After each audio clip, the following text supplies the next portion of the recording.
Vamos a empezar hablando de las neumonías intersticiales idiopáticas. Empezamos con la fibrosis pulmonar idiopática porque esta va a ser la más común y es idiopática porque su causa no es conocida, o mejor dicho, es desconocida.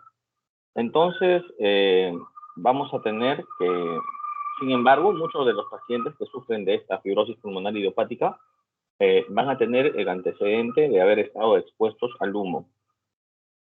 En cuanto a la genética, que también es un factor importante, incluso se ha visto que hay familias, dentro de los enfermos, el 5% tiene una carga familiar, o sea, que toda la familia sufre de esta enfermedad. Así que luego más adelante en la patogenia vamos a ver que quizá hay teorías de genes implicados en esto. Luego, también hay que ver la prevalencia de esta enfermedad. El Harrison nos comenta que es de 50 a 200 por cada 100.000 habitantes. Se diagnostica generalmente entre la quinta o sexta década de la vida, ¿no? 50, 60 años, y generalmente va a tener la predilección por los varones, o sea, vamos a verlo más en varones que en mujeres. Siguiente, por favor. En cuanto a la fisiopatología de la fibrosis pulmonar idiopática, como les mencioné, inicialmente se creía que era una cuestión inflamatoria. Sin embargo, la terapia con antiinflamatorios no fue fructífera. Así que ahora se está viendo que hay una serie de factores que entre ellos interactúan, entre los que vamos a encontrar el factor ambiental, pero este ambiente tiene que tener una capacidad nociva para que el epitelio alveolar se dañe, ¿no? Y sea una lesión persistente. ¿Y con quién va a estar ese factor ambiental? Junto a la genética o al envejecimiento. Ahora, ¿qué es lo que pasa? Entonces, una vez afectado el epitelio, este va a reaccionar y generalmente envía señales que atraen fibroblastos que están en el intersticio. Algunos de estos fibroblastos van a tener una mala señalización celular, lo que se ve en una vía que es la PI3K-AKT. Entonces, esta mala señalización va a hacer que sinteticen y depositen colágeno, lo que va a dar una fibrosis intersticial. Y con el tiempo también nos puede dar una insuficiencia respiratoria aguda. En cuanto a los síntomas, nos menciona también el Harrison que vamos a tener disnea de inicio gradual. Como la enfermedad es progresiva, también empezamos con los síntomas también, ¿no? La disnea es de inicio gradual, se ve tos seca. Sin embargo, muchos de estos síntomas, de esos dos síntomas no se ve en la población joven. Es por eso que ellos siguen fumando hasta que ya es demasiado tarde. Cuando vemos una persona que tiene esta fibrosis, en el examen físico, al auscultar los pulmones, vamos a encontrar estertores a nivel de las bases pulmonares. Si le vemos las manos a esta clase de pacientes, en más o menos el 12% se notifica que van a presentar acropaquia, ¿no? O dedos hipocráticos en saliva de tambor. Siguiente, por favor. Ahora vamos a ver el diagnóstico. En una tomografía computarizada de alta resolución, vamos a observar cambios reticulares. Los menciona la bibliografía médica como de naturaleza bilateral, que son prominentes tanto en zonas bajas y posteriores de los pulmones, y también se ha visto que hay bronquiectasias. Se suele ver un patrón en panal de abeja, que suele ser común. Y esto es parte del diagnóstico, ¿no? Que incluso puede ser solo imagenológico, si es que es suficiente, ¿no? Se acompaña con la sintomatología. Sin embargo, hay que ver también la histopatología, ¿no? Acá vamos a ver el patrón de los focos de fibroblastos, que van a estar acompañados de acumulaciones en el subepitelio, tanto de miofibroblastos y colágeno. Tienen una tinción especial, ¿no? Por eso que se ven. Sin embargo, van a dañar en tiempo y espacio la estructura alveolar normal, visualizándose los cambios en panal de abeja. En cuanto a las complicaciones, he encontrado tanto el Harrison como otros estudios en internet, nos dicen que lo que se va a afectar es en hipertensión pulmonar, vamos a ver, ¿no? Asociado a esta enfermedad. También en un reflujo gastroesofágico, puede haber una apnea del sueño, obesidad y enfisema. Hay que recordarlo. En cuanto al pronóstico, como vimos, la enfermedad es de progresión variable. Nos va a llevar a la larga a un pronóstico grave. Incluso se estima que en estadios avanzados la supervivencia es del 50% en razón de 3 a 5 años. Antiguamente se creía que la única oportunidad que tenía el paciente con fibrosis pulmonar idiopática era el trasplante de pulmón. Como yo les dije, la terapia antiinflamatoria no funcionó. Sin embargo, a partir del 2014 se han publicado estudios que mediante una terapia antifibrótica en base a pirfenidona y nintedanib se puede prolongar la declinación del funcionamiento pulmonar. También hay otros estudios que son de tipo de metaanálisis en los que nos indica que incluso terapia antibiótica puede mejorar la supervivencia. Por lo contrario, también hay estudios que dicen que una terapia en base a inmunosupresores se asocia más bien a morbimortalidad en esos pacientes con fibrosis, ¿no? Ahora, la terapia física, la oxigenoterapia, los cambios de hábito de la persona pueden mejorar la calidad de vida y evitar complicaciones como la hipertensión pulmonar. Aún así, el trasplante pulmonar aún es un criterio que hay que ver los criterios para si es que puede entrar ese paciente para extender tanto su supervivencia y mejorar la calidad de la vida. En cuanto a la prevención, ya vemos que hay factores que no podemos controlarlos, ¿no? Como el de factor genético, ya les mencioné, ¿no? De estas mutaciones, incluso se ve a nivel de la telomerasa también. La edad, bueno, creo que habría que hacer cribados, ¿no? A medida que uno envejece. Y en lo que es factor de tipo ambiental, el consumo del cigarro es importante, ¿no? O sea, evitarlo, y no solo de una manera activa, sino también evitar ser un fumador pasivo, ¿no? Bueno, eso sería todo. Siguiente, por favor.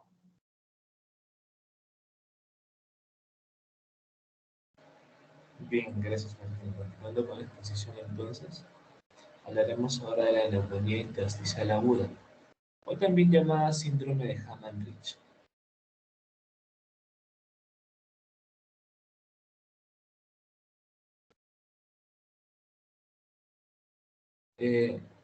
¿Se me escucha, doctor?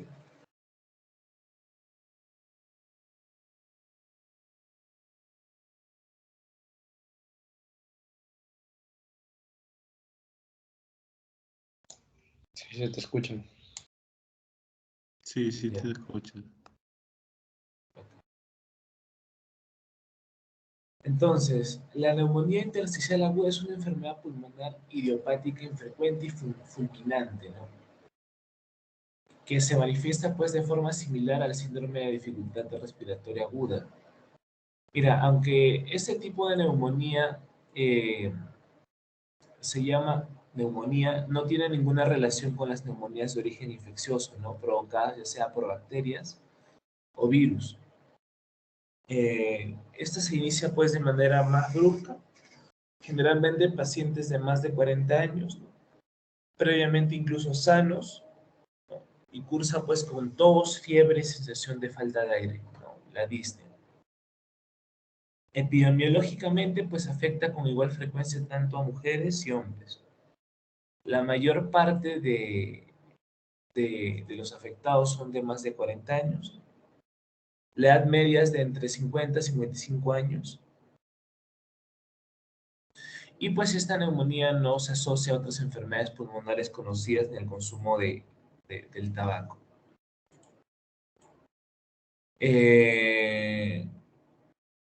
Bueno, histológicamente pues se produce un daño alveolar difuso, ¿no? En organización. Hay un patrón inespecífico que sucede en otras causas de lesiones pulmonares. Eh, la característica distintiva del daño alveolar difuso en organización es el edema de los tabiques alveolares marcados y difuso con infiltración de células inflamatorias. Hay una proliferación, ¿no? Un aumento de fibroblastos, ocasionales membranas hialinas y el engrosamiento pues, de las paredes alveolares. Los tabiques se encuentran pues, revestidos por neumocitos de tipo 2 atípicos e hiperplásicos.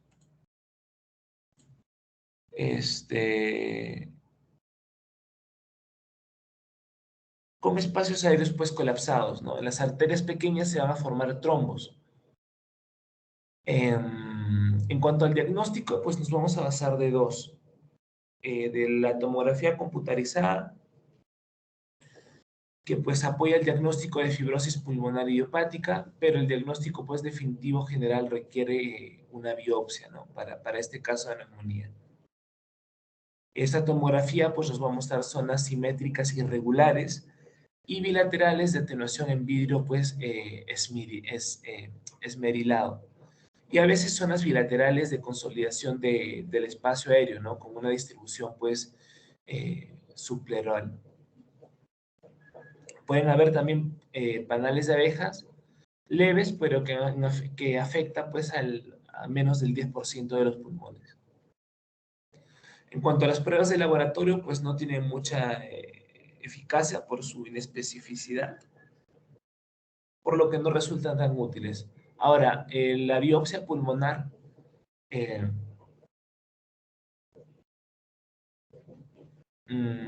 muestra pues lo que es el daño alveolar difuso, ¿no? En ausencia de causas conocidas de síndrome de dificultad respiratoria aguda y un daño alveolar difuso. Esto nos va a confirmar pues el diagnóstico por neumonitis intersticial aguda, ¿no? Es también importante el uso de la biopsia para distinguir la neumonía intersticial aguda, ¿no? de una hemorragia, por ejemplo, alveolar difusa. En cuanto al tratamiento, es un tratamiento de sostén, ¿no? El tratamiento, pues, normalmente requiere de ventilación mecánica, ¿no? Con frecuencia usando, pues, los mismos métodos empleados, ¿no? Para el síndrome de dificultad respiratoria aguda. Suele utilizarse corticoterapia, ¿no? Corticoides, pero, pues, no se estableció, pues, su eficacia. La mortalidad sí es alta, ¿no? Mayor al 60%. La mayoría de los pacientes, pues, fallecen en el transcurso de 6 meses desde la presentación pues de los primeros síntomas y en general pues la muerte se debe a una insuficiencia respiratoria. Siguiente, por favor.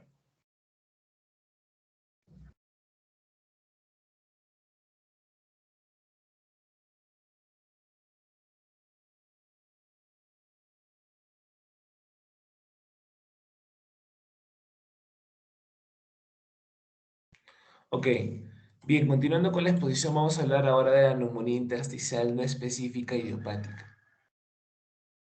Esta es una enfermedad pulmonar crónica, ¿no? En la que la inflamación o el tejido cicatricial o la fibrosis pues van aumentando, ¿no? En las paredes de los sacos alveolares de los pulmones. ¿Cuáles son los síntomas? Al comienzo, pues no sé, los síntomas, el paciente pasa como un paciente asintomático, ¿no? O pues con una tos, pues molesta. Cuando la enfermedad esta ya se agrava, pues la falta de aire durante el ejercicio y las actividades diarias, pues se vuelve frecuente, ¿no? A menudo esas personas pues viven con fatiga, depresión y ansiedad. ¿Qué es lo que causa? Eh, el sistema inmunitario del cuerpo se dice que pues en este llega a ver pues como una anomalía, ¿no? El sistema inmunitario del cuerpo ayuda a combatir pues lo que son las infecciones, ¿no? Atacando las bacterias y los virus. Muchas personas con esta neumonía pues tienen resultados anómalos en los análisis, por ejemplo, de sangre, ¿no?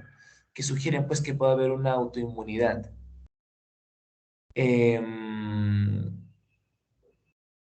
El sistema inmune también del cuerpo en este tipo de neumonía puede empezar a atacar a sus propios tejidos y órganos, lo que causa pues la inflamación y cicatrización, ¿no?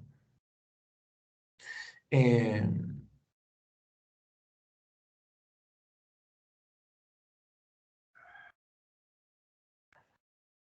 bueno,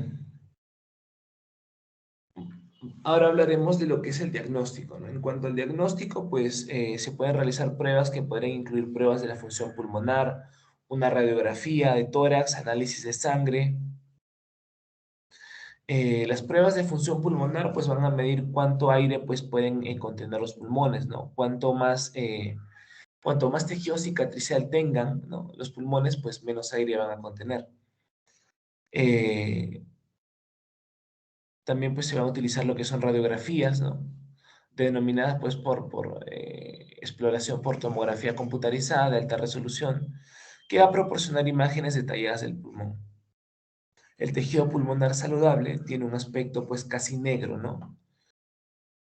Eh, el tejido cicatricial y la inflamación aparecen de color gris o blanco, ¿no? Eh,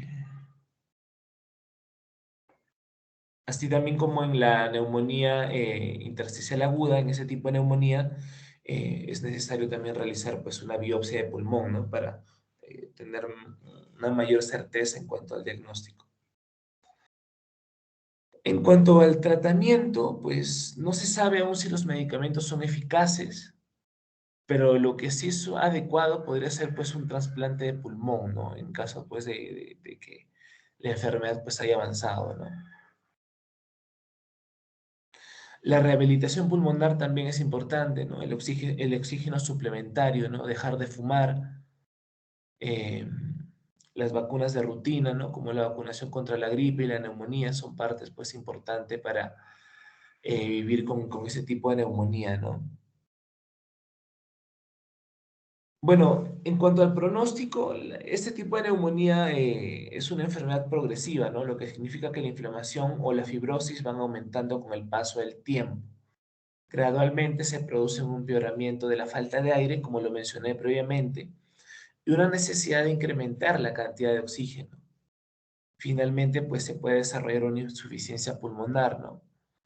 Que es una afección pues potencialmente mortal y por la cual pues la mayoría de estos pacientes perecen. Bueno, hasta aquí mi exposición. Ahora pues voy a darle pase a mi siguiente compañero. Gracias.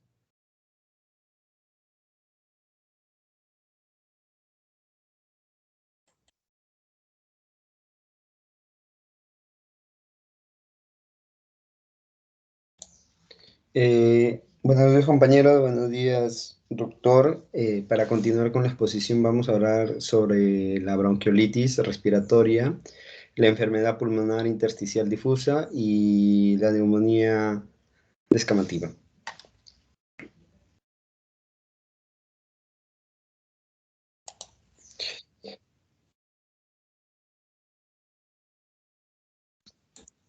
Doctor, un ratito, ya. Ok. Entonces, eh, ¿qué es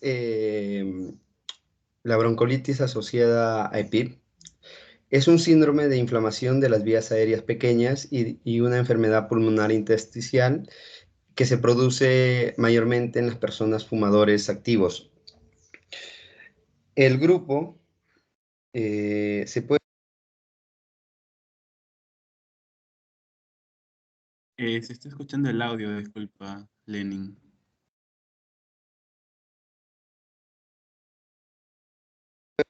Ahora, ¿me escuchan? Hola, ¿me escuchan? Se escucha el audio de fondo. El audio, pero ya lo bloqueé. Ahora, No, no. Si no, elimina tu audio por un momento y sigues exponiendo. a ver, dame un minuto. Ahora, ¿se escucha? Hola.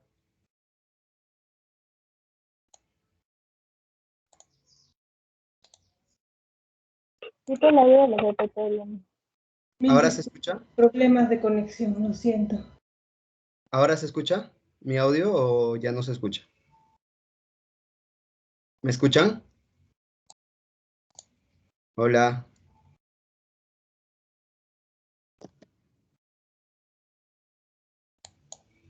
Sí se escucha. ¿Ahora sí se escucha? Hola. Sí. Ya, perfecto. Entonces, vamos a hablar sobre la broncolitis asociada a EPIP. Como les estaba comentando, es un síndrome de inflamación de las vías aéreas pequeñas. Se puede decir que es un grupo de trastornos pulmonares, los cuales van a producir cambios inflamatorios en el intersticio y también en los tabiques interalveolares del pulmón, los cuales van a tener como resultado un pulmón no distendible o EPIP. La broncolitis respiratoria la podemos asociar al EPIP de una forma que sea como una neumonía intersticial, la cual es un síndrome de una inflamación de las vías aéreas pequeñas que mayormente se observan en pacientes fumadores crónicos.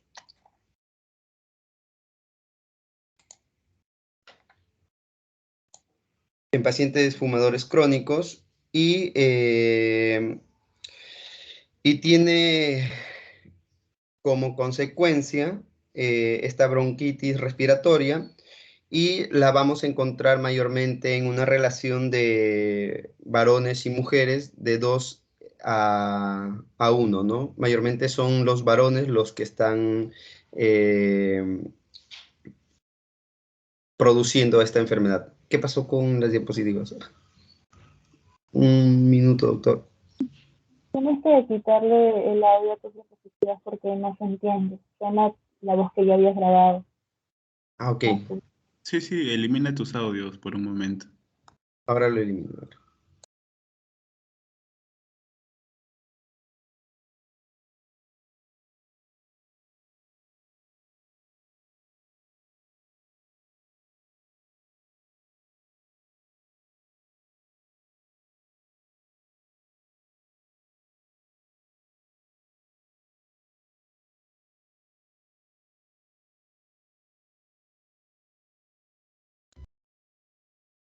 Cosas de conexión.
Ahora ven el... Hola. Sí, ¿Ahora sí? ¿Se sí, puede ver? sí. Ya lo Ujú. quité los audios. Ok, entonces comienzo de nuevo. Perfecto. Bueno, vamos a hablar sobre la broncolitis respiratoria con EPIP. Vamos a hablar que es un grupo de trastornos pulmonares que se producen por por cambios inflamatorios del intersticio y de los tabiques interalveolares del pulmón. Y como resultado vamos a tener a un pulmón no distendible y a esto lo vamos a llamar como EPIP. La bronquiolitis respiratoria asociada a EPIP es una forma de neumonía intersticial, la cual es un síndrome de inflamación de las vías aéreas pequeñas que mayormente se observan en pacientes fumadores crónicos. Y tiene como nombre enfermedad pulmonar intersticial asociada a bronquitis respiratoria. Esta enfermedad lo vamos a encontrar en una relación entre varón y mujer de 2 a 1.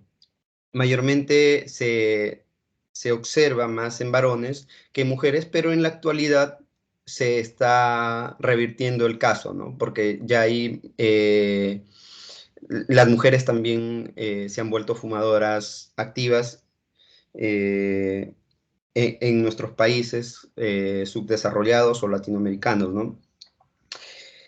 Hablamos de la histopatología. En la histopatología vamos a ver que se da por una inflamación de la submucosa, de los bronquiolos membranosos y respiratorios, en los cuales va a haber una manifestación y una presencia de macrófagos pigmentados de color marrón debido al mayor contenido de hierro. Esto también puede suceder en el caso de los fumadores y también hay una éxtasis de moco, el cual hay un epitelio cúbico metaplásico tanto en el bronquiolo como en los alveolos. Asimismo, vamos a ver que los tabiques alveolares van a tener una pequeña cicatrización. Em, los factores de riesgo, como les comenté, van a ser los fumadores crónicos, mayormente las personas que consumen tabaco mayor a 20 cajetillas por año. La edad de las personas que padecen esta bronquiolitis respiratoria oscila entre los 20 a 40 años. También podemos hablar que hay mucha exposición a agentes ambientales e incluso al tabaquismo por la polución del mismo ambiente en el cual vivimos. Es uno de los factores que se puede asociar a la bronquiolitis. También vamos a asociarlo al consumo de drogas. También se va a asociar a algunas enfermedades del colágeno, como la artritis reumatoide. Y dentro de las manifestaciones, dentro de los signos y manifestaciones, vamos a ver que va a haber tos, va a haber una disnea progresiva. Esta disnea se va a agravar mediante el esfuerzo. Observamos que también en el examen físico vamos a encontrar crepitantes y sibilantes. En la radiografía de tórax,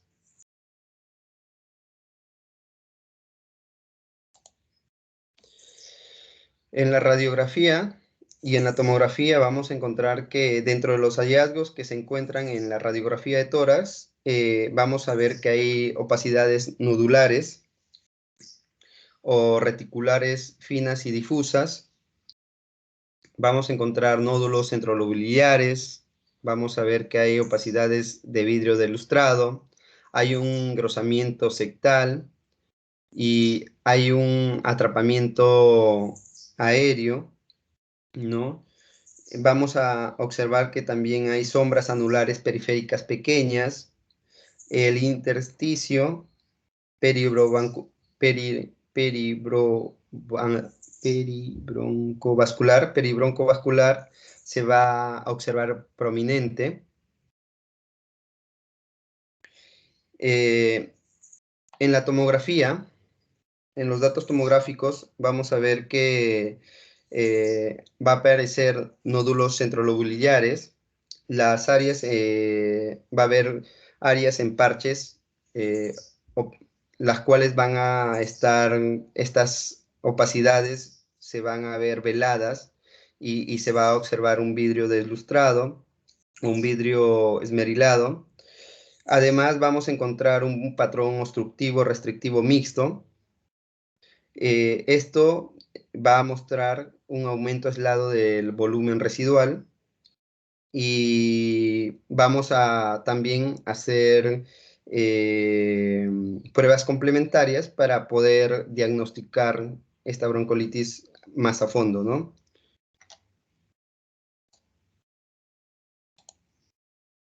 Los diagnósticos.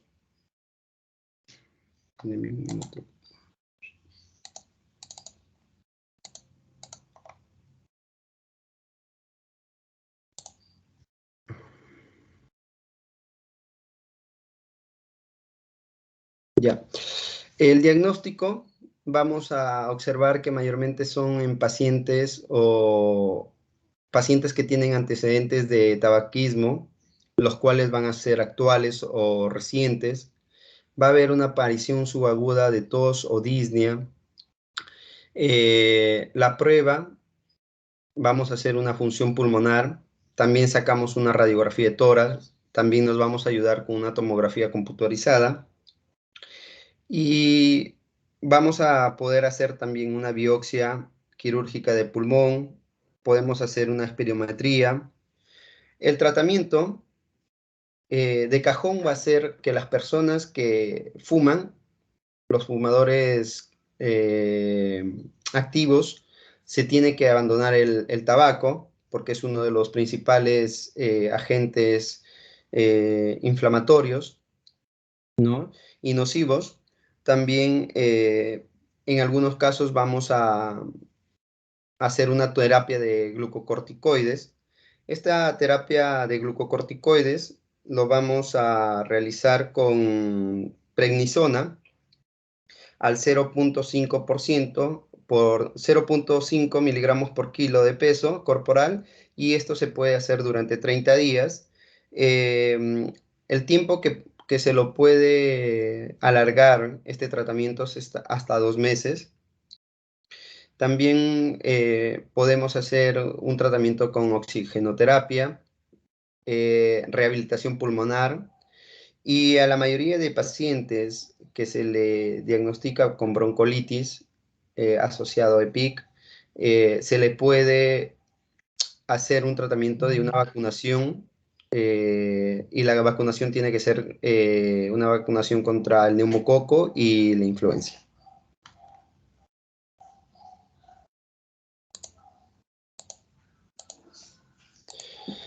Bueno, y como conclusión, vamos a ver que la broncolitis respiratoria es una enfermedad pulmonar intersticial, que es una forma distinta de enfermedad pulmonar intersticial en la que los cambios patológicos va a haber una evidencia clínica asociada a una enfermedad pulmonar intersticial, la cual va a tener un buen pronóstico si es que se detecta a tiempo y si la persona o el paciente deja el hábito de fumar. Esos son uno de los factores principales para que podamos encontrar mejoría en estos pacientes. Gracias.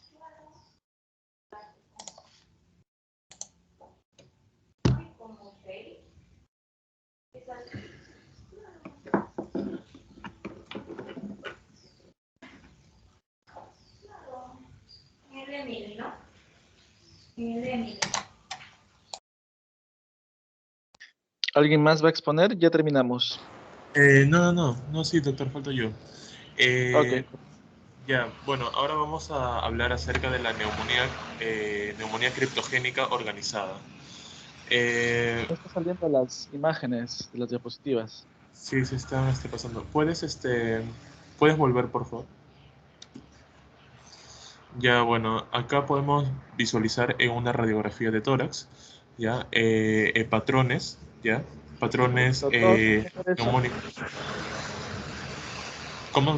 ¿Cómo, doctor? Sus compañeros pueden visualizar eso. Yo veo la diapositiva de fibrosis pulmonar. ¿Pueden visualizar las imágenes de su compañero ustedes? Sí, Sí, doctor, sí se puede ver. ahorita. Ya ves. Quizás falta actualizar, pero... Doctor, ¿puede verlo ya o todavía? No lo veo, pero bueno, continúa entonces. ¿Los Dejen demás de pueden verlo? compartir. No, pero si no, quiten, o sea, vuelvan a compartir para que lo publique el doctor. A ver, Lenin, un favor, compártelo de nuevo. Por eso pregunto si los demás pueden verlo. Si los demás pueden verlo, está bien, ¿no?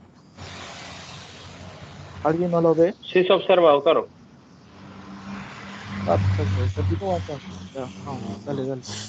Ya, bueno, en la diapositiva podemos ver lo que es una radiografía de tórax con, bueno, podemos visualizarlo, ¿no? Con patrones neumónicos, ya, en donde básicamente si hablamos de la etiología, podemos mencionar que este subtipo, ya, de neumonía es una variante específica, ¿no? De la neumonía que no responde al mismo tratamiento y que tiene múltiples causas y su diagnóstico básicamente se realiza a través de un estudio histopatológico, ¿no? Donde también se agotan en sí las estrategias de un tratamiento para poder combatir este tipo de infección que no es, o sea, que básicamente no es usual, ¿no? No es muy común.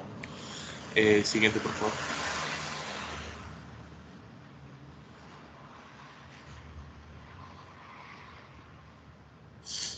Ya, bueno, pues hablaré un poco de la fisiopatología. Ya que no me ha salido mucho de la fisiopatología de este tipo de neumonía. Bueno, digamos que se caracteriza por una disminución en sí del número de linfocitos CD4 y CD8, ¿no?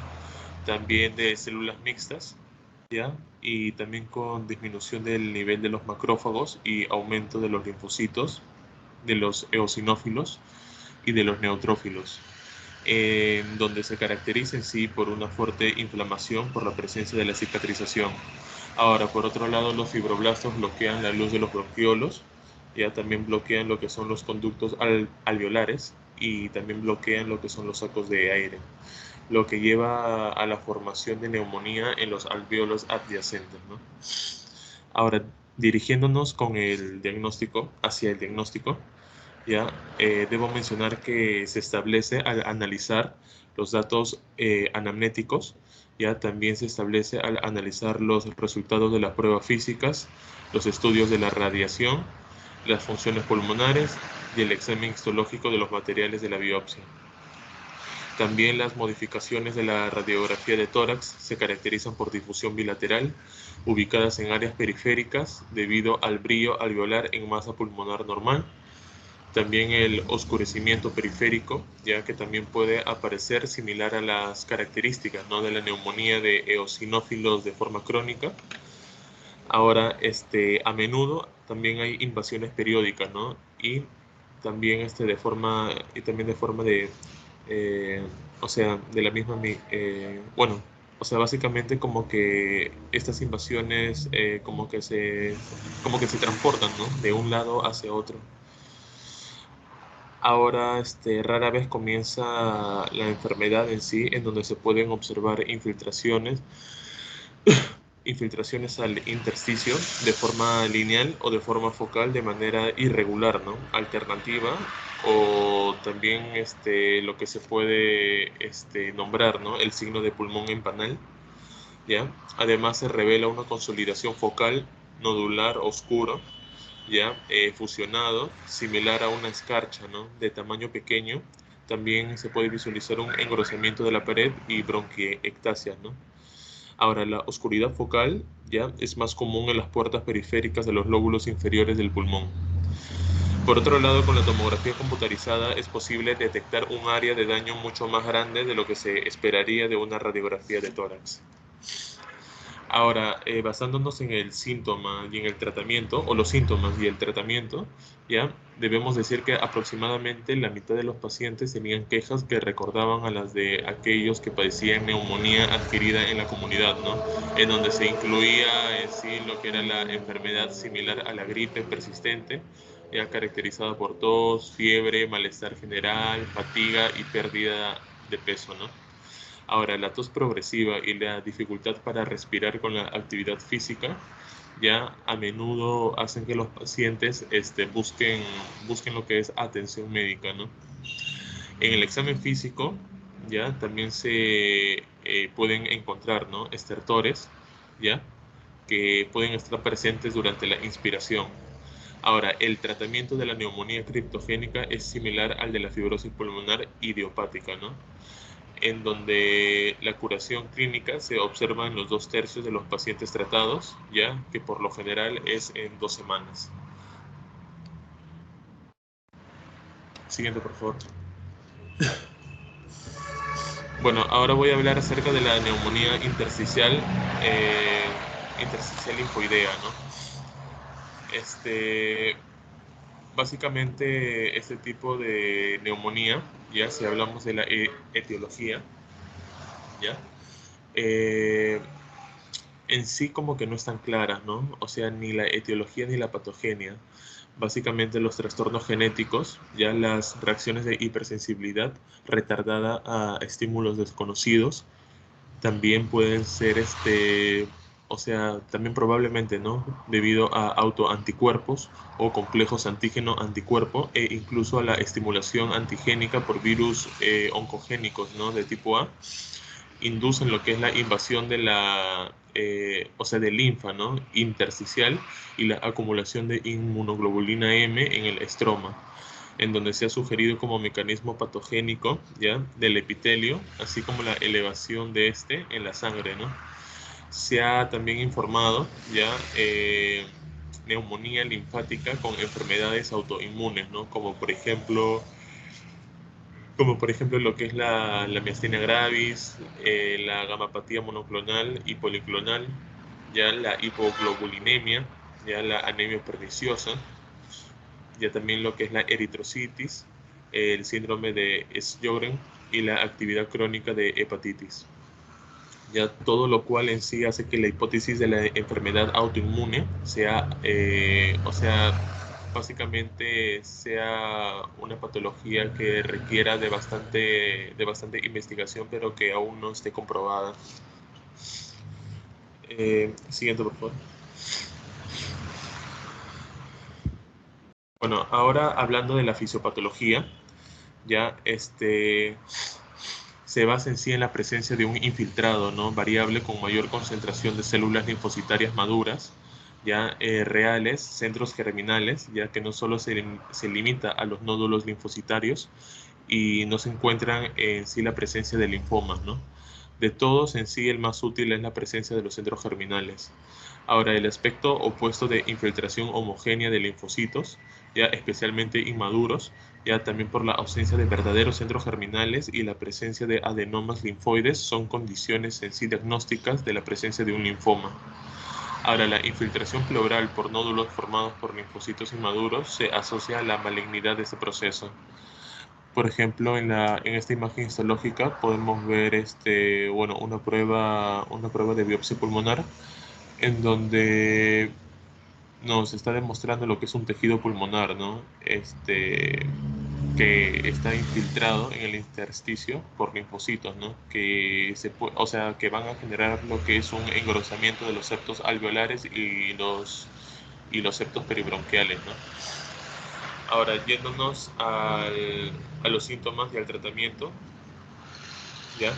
Debemos mencionar que dentro de las manifestaciones clínicas, menos del 5%, ¿no?, los pacientes al inicio de la presentación en sí como que no tienen síntomas, pero el síntoma más común, ya que se ha podido reportar es principalmente tos seca en un 71%, seguido de disnea en un 61%, ¿no? Además, los síntomas constitucionales pueden o no estar presentes, como por ejemplo malestar general, ¿no? O fatiga, también puede ser fiebre, puede ser pleuresía, también puede ser artralgia, sudores nocturnos y pérdida de peso, ¿no?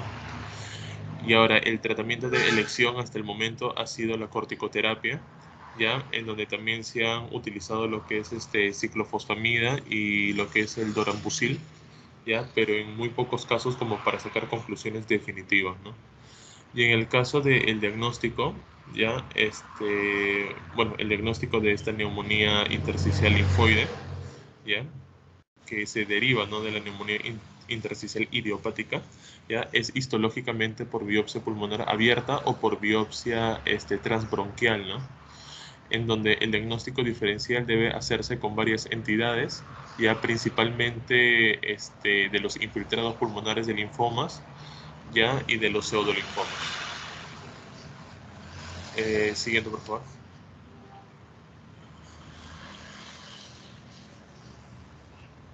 O, bueno, si eso ya, o sea, si no hay otra diapositiva, eso ya sería todo. Muchas gracias con todo.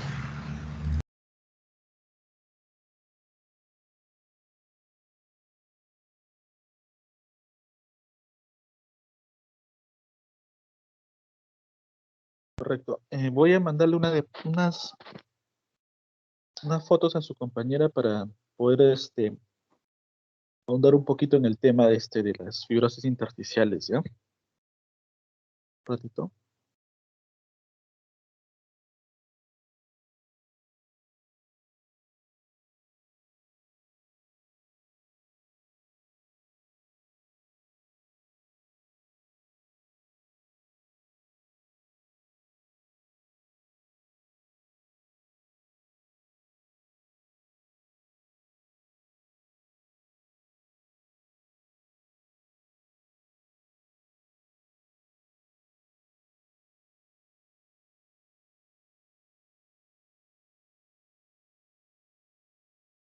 Nicole, si puedes compartir las fotitos que te he mandado. Sí, Es un voy a screenshot. descargarlo.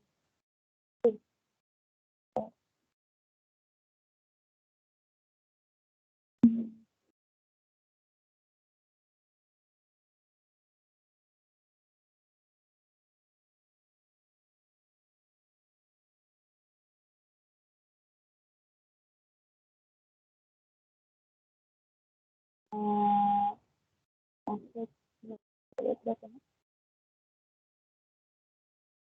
Ahí se ve.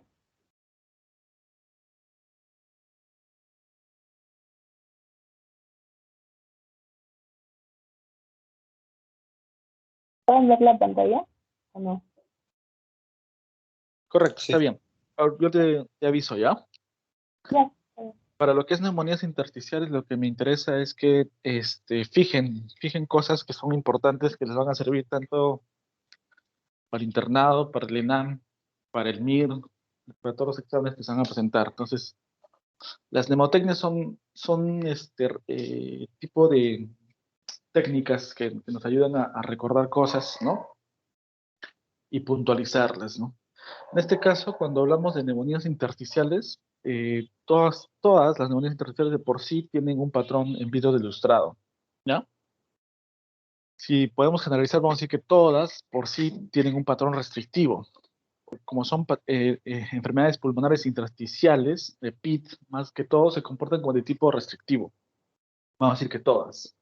Algunas van a tener mixto, eso ahorita lo vamos a recordar, pero por lo general, todas tienen patrón en vidrio ilustrado y todas tienen un patrón restrictivo. La diferencia que hacemos cuando estamos para diagnosticar algún tipo de enfermedad son ciertos detalles de lo que son las enfermedades pulmonares intersticiales difusas, ¿no? Lo que son las neumonías intersticiales.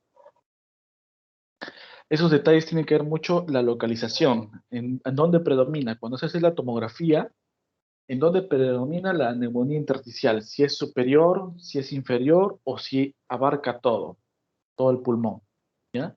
Pues de acuerdo a eso, uno ya va va distinguiendo cuál es el comportamiento de esta neumonía intersticial, porque usualmente el diagnóstico es más de este tipo, clínico imagenológico. No hacemos biopsias por lo general, salvo el lavado bronquialveolar, que vamos a ver en qué patologías, pero por lo general el diagnóstico netamente es en base a imagen y comportamiento clínico, ¿ya? Eso es lo primero que deben recordar. Segundo, entonces, ¿cómo sabemos qué neumonías intersticiales están en los lóbulos superiores, ¿no? Las partes superiores. Entonces, para eso sirve esta regla mnemotécnica de fitness, ¿no? A los cuales son estos, ¿no? Fibrosis quística, histiocytosis X, tuberculosis, neumonitis por hipersensibilidad crónica, la espondilitis anquilosante, la sarcoidosis y la silicosis, ¿no? Esos son el tipo de neumonías intersticiales de predominio, ¿no? Netamente superior. Entonces, cuando vean una tomografía y la tomografía se visualiza principalmente en ápices o a nivel de lo que es la parte media alta, entonces ahí lo que tenemos que ver es si estas neumonías son de estas mnemotecnias, ¿no? De fitness, ¿no? ¿Cómo sabemos que cada una, cuál es su comportamiento, ¿no? Fibrosis quística, menores de 20 años, definitivamente, ¿no? Se le hace la prueba para ver si hay sudoración o no. Usualmente estos pacientes tienen cierta restricción desde niños, ¿no? Que va acompañada de dificultad para respirar desde el que nacen, ¿no? Eso es una enfermedad casi por decir de tipo genética, ¿no? Es el cromosoma 7 que es el que está alterado en este tipo de pacientes y se comportan como es muy similar a la mucopolisacaridosis, ¿no? Es la fibrosis quística, ¿ya? Entonces, es más que todo de comportamiento en tempranas edades, ¿no?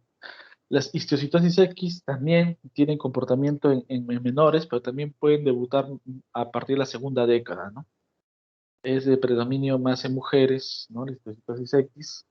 Y si bien es cierto, abarca los campos superiores, pero también puede generar como una X, abarcar casi todo el pulmón, pero su predominio inicial es a nivel de lo que es el lóbulos superiores. Bueno, la tuberculosis ya saben todos ustedes, ¿no? Siempre cuando hay un proceso pulmonar, la tuberculosis siempre va a ser un diagnóstico que hay que descartar, ¿no? Sobre todo si estamos en Perú. La neumonitis por hipersensibilidad crónica también es un diagnóstico, ¿no? De una neumonitis de tipo eosinofílica presente, que hay que verlo. La espondilitis anquilosante es una enfermedad de tipo autoinmune que ataca más en columna en varones, y cuando ataca el pulmón tiende a ser neumonía intersticial, pero de predominio superior. La sarcoidosis, como lo vimos ayer, ¿se acuerdan? La sarcoidosis, cuando hace un tipo de neumonía intersticial, es más de la zona parailiar y de lóbulos superiores, ¿no? Entonces, esa es una forma de reconocerlo. La silicosis, que es un tipo de neumoconiosis, que también puede generarte este tipo de neumonía intersticial, es una neumoconiosis de predominio superior, ¿no? A diferencia de la beriliosis, ¿no? O a diferencia de otro tipo de neumoconiosis, por ejemplo, ¿no? Entonces, por ejemplo, de esto nomás uno puede hacer varias preguntas, ¿no? Respecto a qué neumonía intersticial tiene comportamiento o abarca lóbulos superiores, ¿no? Y te pone, ¿no? Abarca lóbulos superiores, excepto. Entonces, esa es la forma de distinguirlos. ¿Puedes pasar a la siguiente?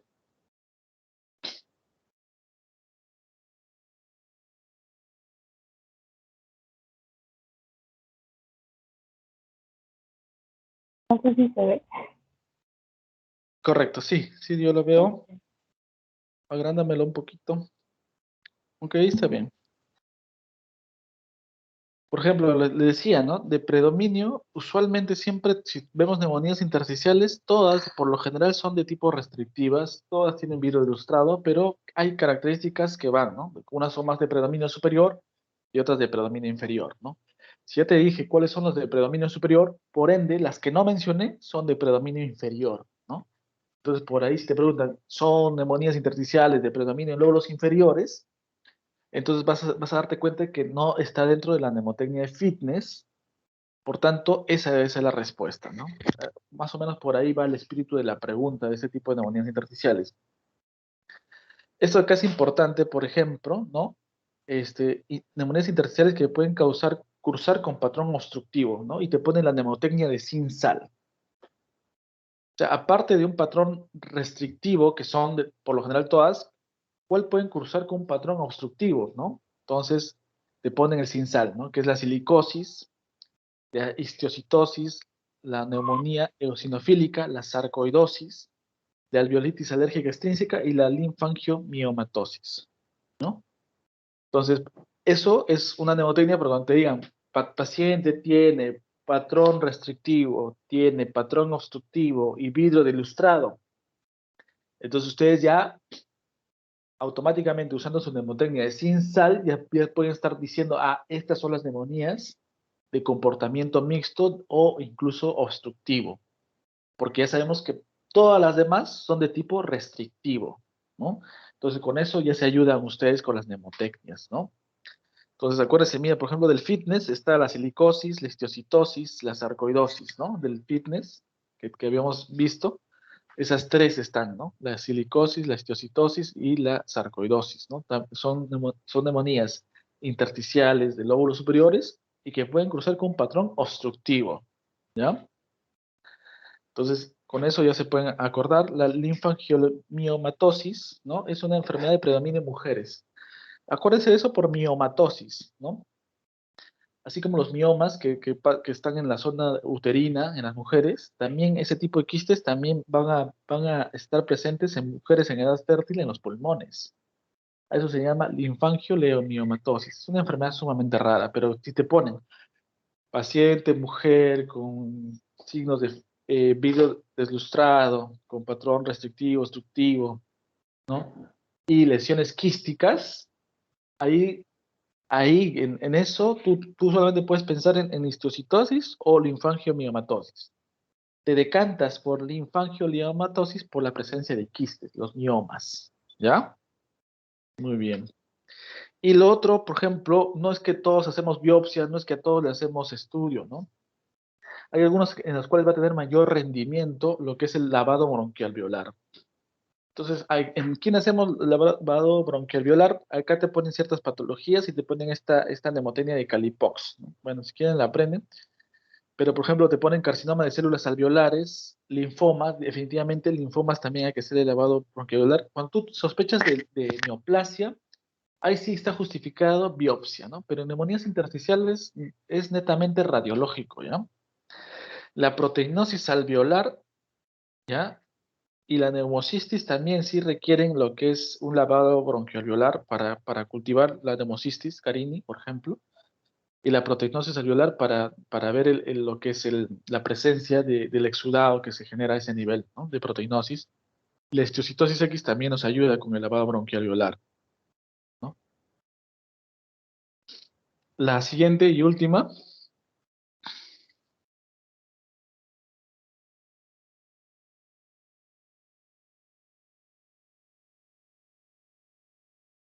Correcto. Por ejemplo, esto es para que te aprendas de proteinosis alveolar. A veces no nos recordamos, ¿no? Proteinosis alveolar, te dicen, pucha, ¿esta qué tipo de neumonía artificial es? Entonces, esto te acuerdas tres cosas, ¿no? El triple P de proteinosis alveolar, ¿no? Que es proteínas en alveolo, por el lavado alveolar que haces, es un PAS positivo, ¿no? Y a veces esto condiciona que se metan gérmenes oportunistas, ya sea la neumocistis girovesi, ¿no? Cuando hacemos un lavado bronquialveolar, hacemos un recuento celular y vemos qué predomina, CD4 o CD8, ¿no? Entonces, por ejemplo, en lo que es sarcoidosis va a aumentar el recuento de CD4, ¿no? Lo que es la presencia de linfocitos TH2, es lo que predomina en la sarcoidosis, ¿ya? Y en ciertas hipersensibilidades, polvos o alergias va a predominar más el CD8, ¿ya? Y acuérdense lo que hicimos ayer, ¿se acuerdan? La neumonía que hicimos ayer, el cuadro clínico de ayer, caso clínico. Por ejemplo, el síndrome Löfgren, que es la variante aguda de la sarcoidosis, tiene como mnemotecnia la faena, ¿no? Que es fiebre, artralgias, eritema nodoso, adenopatías iliares. ¿Ya? Y bueno, y acá te ponen un ejemplo de que para que recuerdes sarcoidosis y beriliosis, ¿cuál está aumentado? Dicen que ambas tienen 4 sílabas y por tanto es CD4, ¿no? Bueno, es una forma de que quieran recordar, ¿no? ¿correcto? Hasta ahí, muchachos. ¿Alguna pregunta?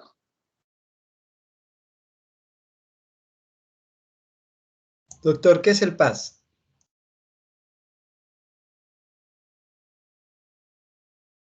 Es un tipo de tinción.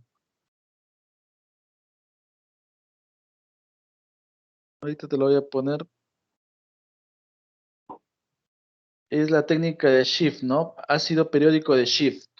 Es un tipo de tinción que nos sirve bastante para descartar ciertas patologías. Hay patologías PAS positivos y hay patologías PAS negativos, ¿no? Es un tipo de tinción. Por ejemplo, tinta china es un tipo de tinción que nos permite ver si hay presencia de hongos, ¿no? IFAS. El PAS netamente es para ver qué tipo de recuento, ¿no? O tinción es de predominio en CD4, CD8, ¿no? Es un PAS. Eso también van a ver lo que se usa bastante, por ejemplo, cuando hacen biopsia en la enfermedad de Crohn, ¿no? O colitis ulcerativa. Ese es el PAS, ¿no? Es un tipo de tinción. Y resulta que la proteinosis celular es un PAS positivo. Eso digamos, por ahí alguna pregunta a alguien se le ocurre, ¿no? Y te dice, se encuentra proteínas en alveolo, PAS positivo, ¿no? En un paciente con neumonía intersticial, entonces tu cabecita ya tiene que ir, ¿no? Ir decantándose por la que es la proteinosis alveolar, ¿no? ¿Alguna otra pregunta, chicos?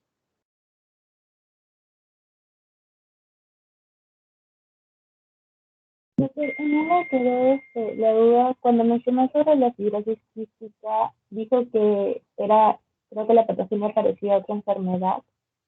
No, ¿Cuál no te era? copié. ¿Cómo me puedes repetir? No te copié.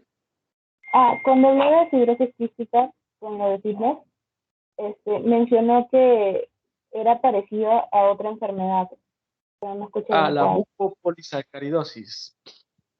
Ya, gracias. Y la mucopolisacaridosis, ¿no? Son enfermedades de tipo de depósito, ¿no? Y en la fibrosis quística lo que hay es un excedente en cuanto a la producción de sudor, ¿no? Tiene limitación. De modo que estas personas, los cilios pulmonares se van acoplando, pegando, ¿no? No tienen mucha lubricación a nivel de lo que son los cilios pulmonares, entonces fabrican moco grueso, ¿no? Tanto así que, por ejemplo, a nivel del páncreas tampoco no fabrican la cantidad adecuada que se disuelve y se produce obstrucciones, ¿no? Creando pancreatitis. A nivel intestinal también pueden generar eso, ¿no? Por eso que hay demora en formación del meconio en estos tipos de pacientes. Ya uno va visualizando y se le hace el test de sudor en estos pacientes, ¿no? Y pues bueno, es el cromosoma 7 el que está este, ahí, que es el que corresponde a este tipo de niños, ¿no? Usualmente son niños, no llegan a más de 15 años, 20 años, ¿no? Por todos los inconvenientes o enfermedades, ¿no? Cuando roten por pediatría, de repente van a ver bastante de este tipo de casos, ¿no? Tanto en el Hospital Revalidati y Hospital del Niño, ¿no? Son enfermedades pulmonares raras, pero muy discapacitantes, ¿no? ¿Alguna otra pregunta, chicos?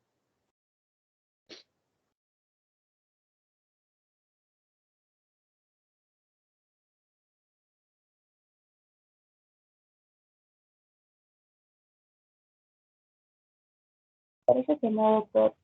Quería saber si al final íbamos a ver el video. Sí, si quieres, puedes ponerlo a ver y me plantean sus dudas. A ver. Ya.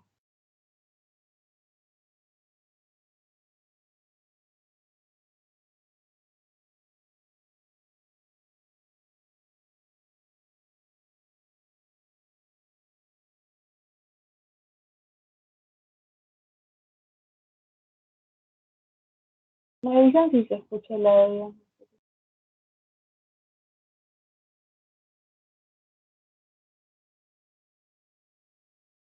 ¿Escucha? No, creo que no se escucha.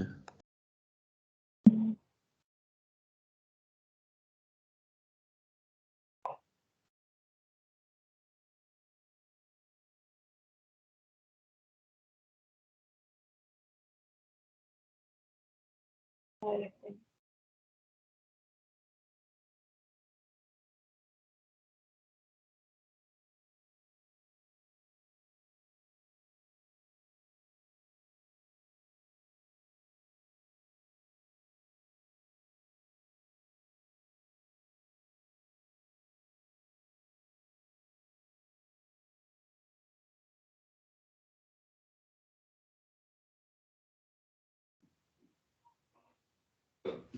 hace un mes que de pronto estoy con una sensación de falta de aire, ¿no?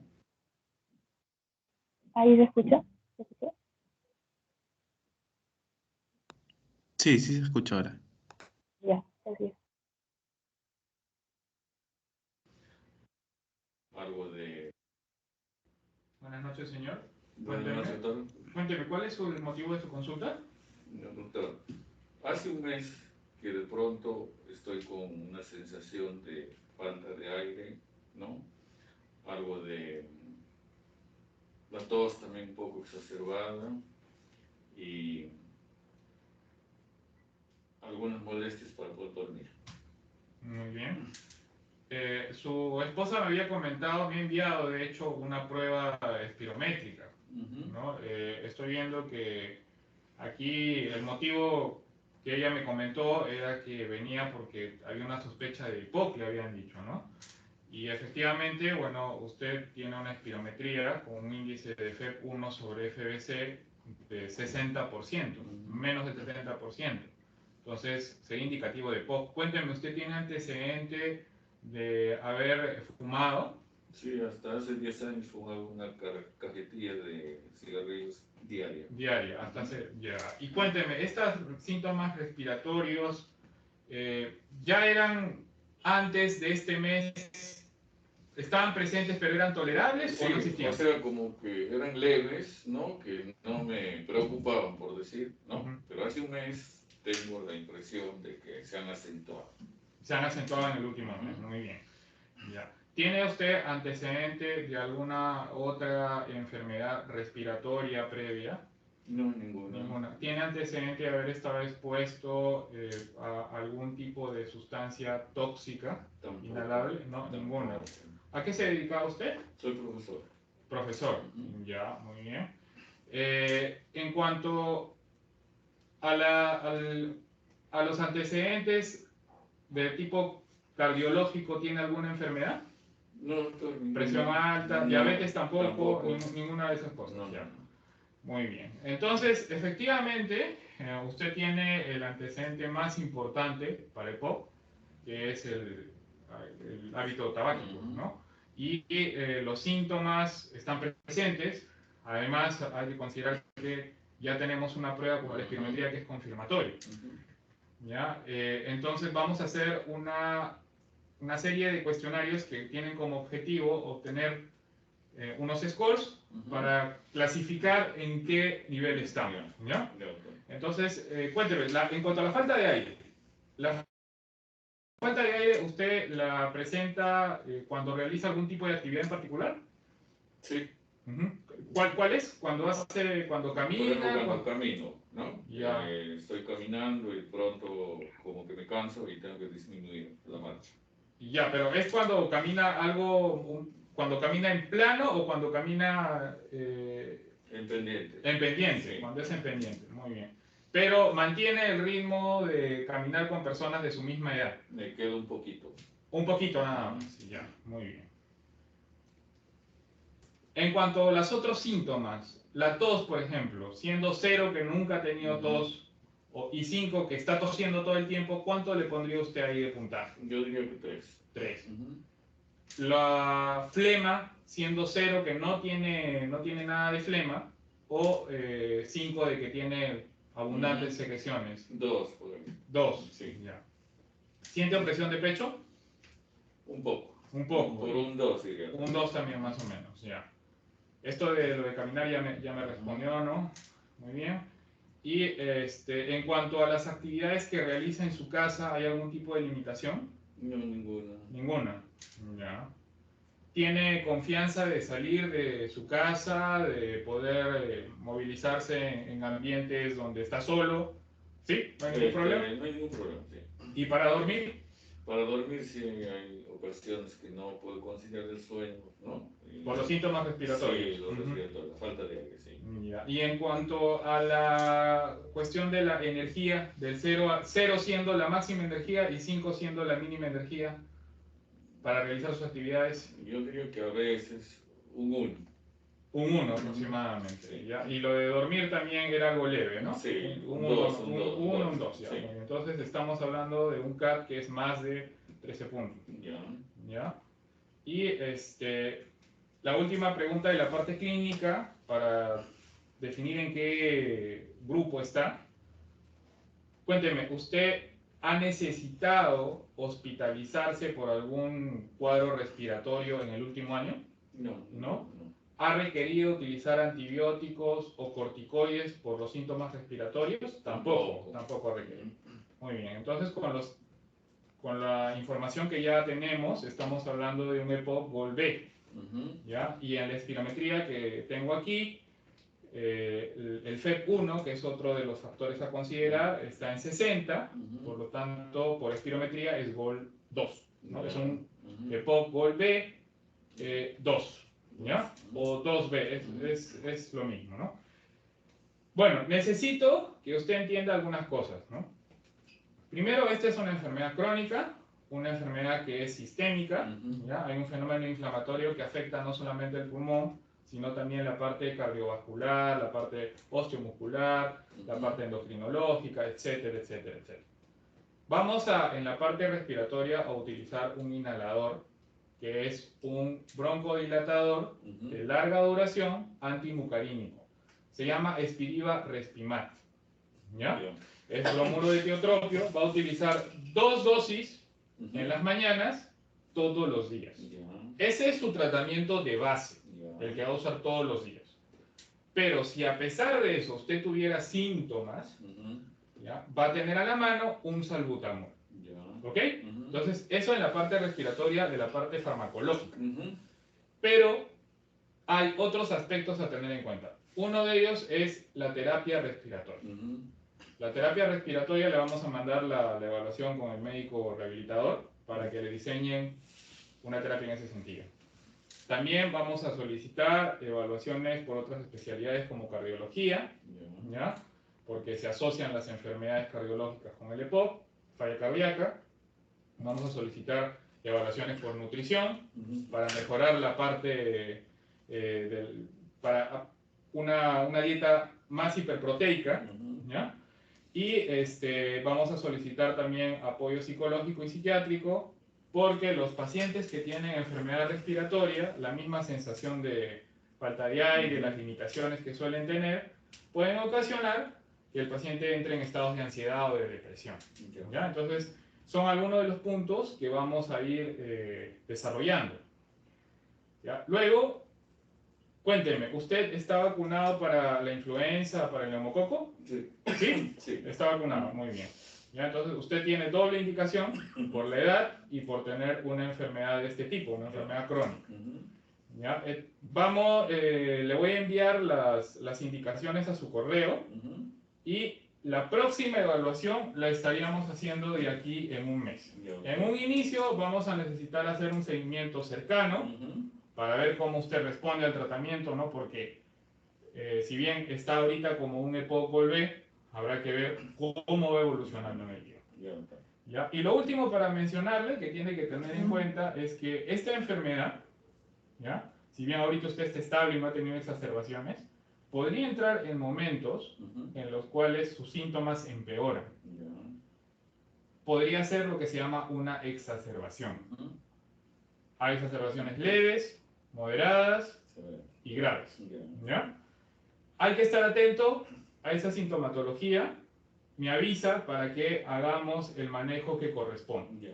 ¿Ok? Sí. ¿Ya? Y bueno, vamos también a hacer en las siguientes citas las evaluaciones funcionales, test de caminata, test de difusión de monóxido de carbono, pletismografía, tomografía. Vamos ampliando gradualmente los estudios y el manejo dependiendo de cómo va respondiendo. ¿Ok? Sí. Muy bien. Entonces, eso sería todo. Ya, doctor. Sí. Muchísimas Muy bien. gracias. Buenas Estamos en noches. contacto. Muy bien, hasta luego. Gracias.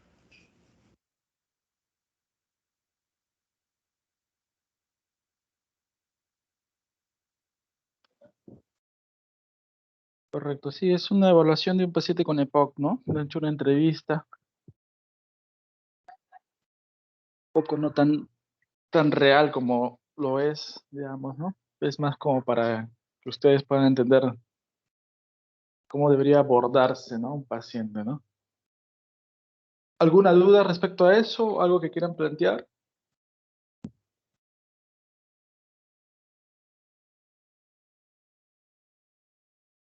Nicole. No, por mi parte no. No sé si mis compañeros, algunos habían podido ver el video. También alguna duda. Correcto. Este video no lo pueden visualizar ustedes. Sí, pero creo que, o sea, sí, yo ya lo voy a revisar, por eso lo puedo compartir.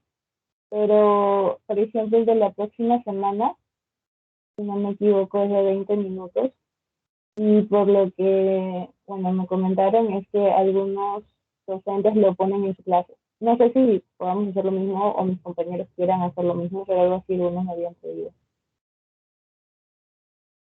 Sí, sí, claro. Aunque claro, digamos, es un video muy explicativo, ¿no? Que no requeriría mayor comentario, ¿cierto?